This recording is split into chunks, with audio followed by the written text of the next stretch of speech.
Hello, this is Mario with Datamighty, bringing you an Excel tutorial on the index match formula. So it's actually two formulas built into one, but we're going to keep it very simple. It's basically a replacement for the VLOOKUP function. It's a more flexible formula to use, and it's simply all around more reliable and more efficient. So let's get right into it. So let's say we have table 1 and table 2. Table 1 has account type and branch code, but it does not have incorporation year. That we can get from table number 2. So if we wanted to bring this over with VLOOKUP, we wouldn't be able to because VLOOKUP only allows you to bring data from the right of the common identifier. So yes, we have branch code here and we have branch code here. However, incorporation year would have to be on the right side for us to bring it over using VLOOKUP.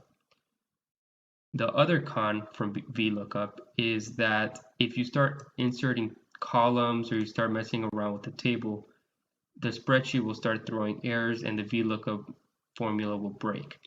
This is why index match is the preferred formula to use in these cases.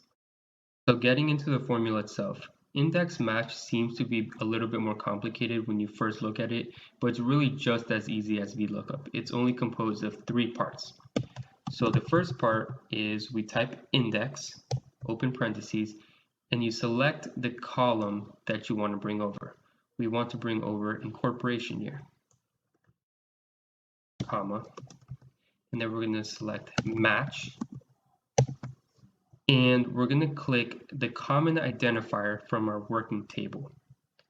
That's going to be branch code, comma, and now we're going to click the common identifier from the second table, which will be branch code,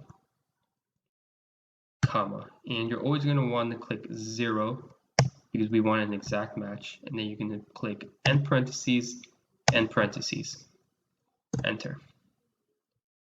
So what we have done here is we brought over incorporation year from table number 2 into table number 1.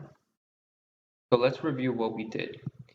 We entered index, open parentheses, the columns or cells that you wanted to bring over, comma, match, the common identifier in your working table or table number 1, comma, and the common identifier in table number 2, comma, 0, and parentheses, and that's it. So it's just 3 pieces, just like VLOOKUP. And that's how you put together the index match formula. If you like this video, please like it. If you want to watch future videos, please subscribe. I have more YouTube videos on tutorials and different things about Excel in my channel, so please check those out. On our website, we have tutorials, practices, tests, Excel discussions, leadership development, and all types of things. I'll have that link down in the description box below. Thank you for watching.